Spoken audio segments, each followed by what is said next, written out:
Insight എന്നത് വ്യക്തിയുടെ അനുഭവങ്ങൾ, പഠനങ്ങൾ, നിരീക്ഷണങ്ങൾ എന്നിവയുടെ അടിസ്ഥാനത്തിൽ ആഴമുള്ള അറിവും മനസ്സിലാക്കലും നേടാനുള്ള കഴിവാണ്. ഇത് വിവരം ഉൾക്കൊണ്ട് അത് പ്രായോഗികമായ ഉൾക്കാഴ്ചകളോ സിദ്ധാന്തങ്ങളോ ആക്കി മാറ്റുന്ന പ്രക്രിയയാണ്. ഇൻസൈറ്റിന്റെ ഉപയോഗങ്ങൾ: നിർണയം, ധനാത്മകമായ തീരുമാനങ്ങൾ, പ്രശ്നപരിഹാരം, നൂതന പരിഹാരങ്ങൾ, ക്രിയാത്മകമായ ആസൂത്രണം, ട്രെൻഡുകളും അവസരങ്ങളും പ്രവചിക്കൽ, വ്യക്തിഗത വളർച്ച, സ്വയം അവബോധവും വളർച്ചയും, മാർക്കറ്റിംഗ്, ഉപഭോക്താക്കളെ മനസ്സിലാക്കൽ, സർഗ്ഗാത്മകത വർദ്ധിപ്പിക്കൽ, പുതിയ കാഴ്ചപ്പാടുകളും ആശയങ്ങളും. ഇൻസൈറ്റ് എന്ന വാക്കിന്റെ അക്ഷരങ്ങളുടെ വിശദീകരണം: I for ഇന്റലിജന്റ്, എളുപ്പത്തിൽ പഠിക്കുകയും മനസ്സിലാക്കുകയും ചെയ്യുന്നത്. N for നിമ്പിൾ, സങ്കീർണ ആശയങ്ങൾക്ക് പൊരുത്തപ്പെടുന്നത്. S for സെൻസിറ്റീവ്, വികാരങ്ങളും ആവശ്യങ്ങളും മനസ്സിലാക്കുന്നത്.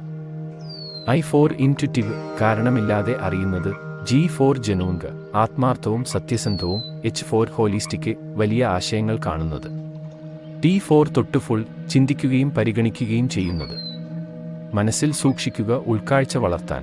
നിശബ്ദമായ ആത്മപരിശോധന പരിശീലിക്കുക, ശ്വസനത്തിൽ ശ്രദ്ധ കേന്ദ്രീകരിക്കുക. താൽപ്പര്യമുള്ള വിഷയത്തിലേക്ക് ശ്രദ്ധ തിരിക്കുക. ഇത് മനസ്സിലാക്കൽ ആഴത്തിലാക്കാനും വിവരം ജ്ഞാനമാക്കി മാറ്റാൻ സഹായിക്കുന്നു. വിവരം സ്വന്തമാക്കുന്നത് മാത്രം പോരാ, അത് പ്രോസസ് ചെയ്ത് വ്യാഖ്യാനിച്ച് ഉൾക്കാഴ്ചയിലൂടെ വ്യക്തിയുടെ യഥാർത്ഥ പദ്ധതി വെളിപ്പെടുത്തുകയാണ് പ്രധാനം. നന്ദി.